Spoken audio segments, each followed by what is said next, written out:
ZilckSound. You're tuned into ZilckSound, where business gets real, trends get broken down, and you walk away sharper than when you hit play. Brought to you by Zilck.com. Practical news for the modern entrepreneur. Now, here's your host, Rob Henley. Welcome to ZilckSound, guys. I'm Rob Henley. This is episode 3 of the podcast. Thanks for joining. Tonight, we talk about how the employee mindset isn't killing you. Well, it's not. Maybe it's something else. Interesting, right? There's a lot to unpack and discuss here. Okay. Sometimes it may feel like that, but hold on. There's hope. Don't give up just now. These days, there's a Reddit post going around, or at least got to me and to 100,000 more people. Title, The Employee Mindset, Killing Indian Entrepreneurship. Cross-posted to 4 subreddits. The thesis is exactly what it sounds like. Employees are too risk-averse, too comfortable, too conditioned to follow instructions to ever build anything real. I was reading the comments, I read the counter comments, and I sat with it for a while, and then I thought, that's exactly backward. I'm not from India, but this is something universal, I believe, because the most dangerous person to start a company isn't someone who spent 10 years in corporate, learning how processes break and budgets get allocated and stakeholders get managed.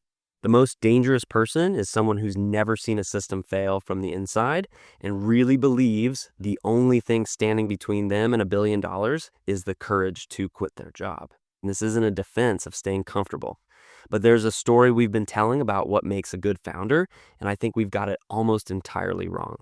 Entrepreneurial culture has a words and vocabulary problem. The word employee has caught certain negativity. You see it everywhere. LinkedIn posts, startup Twitter, podcasts, and TV shows. And it usually goes like this. The employee is the cautionary tale.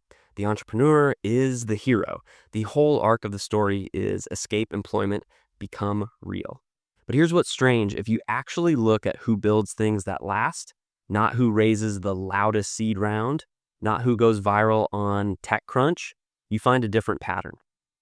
Some of the most durable founders came out of organizations where they spent years watching decisions get made badly. They watched budgets get wasted. They watched the culture rot from the inside while the company's PR said otherwise, and they saved all of it. The employee who's been paying attention isn't naive about how power works.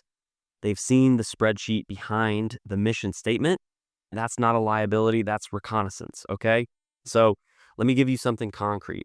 First, Phil Knight spent years as an accountant at Price Waterhouse before starting Nike. He didn't quit because accounting bored him. He quit because he'd built enough operational knowledge to see a gap in the athletic shoe market and enough financial discipline to know exactly how much risk he could absorb without breaking.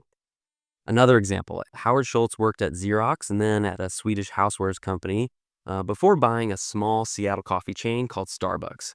He didn't leave corporate because he hated structure.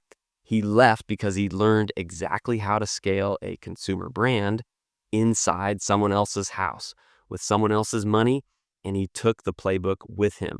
This is the pattern nobody talks about. The employee doesn't become a founder by unlearning everything that made them effective. They became a founder because they were effective. The process literacy, the risk management instincts, the ability to navigate constraints and still move. Those aren't bugs of employment, they're features that transfer directly. And here's where the argument usually goes next.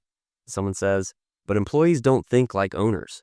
They're trained to follow, not to lead. And maybe that's true for some, but here's what it actually is.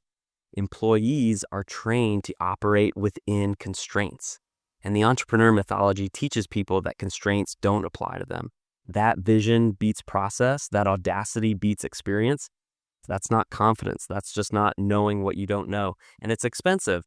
The founder who's never managed a P&L inside a real organization has to learn cash flow management on their own dime. The founder who's never sat through a failed product launch has to learn crisis response with their reputation on the line. The employee who eventually starts something has already made those mistakes on someone else's balance sheet, right? That's not a disadvantage. That's free tuition. So let's reframe. The problem isn't that employees make worse founders. The problem is that we've convinced a generation of talented operators that they have to shed their experience to be taken seriously, that the years spent inside organizations were years wasted when in fact they were years spent learning exactly what not to repeat. The employee mindset isn't the obstacle to entrepreneurship. The ignorance is bliss mindset is the obstacle, and those are not the same thing. So here's where I'll leave you tonight. If you're inside an organization right now and you're watching things break and you're taking notes and some part of you feels like you're falling behind because you haven't taken the leap yet, you're not falling behind. Trust me. You're accumulating exactly the kind of pattern recognition that most founders have to pay for in failure. The systems you're inside, the dysfunction you're witnessing, the gap between what leadership says and what the spreadsheet shows, that's the education. It's just not packaged like one.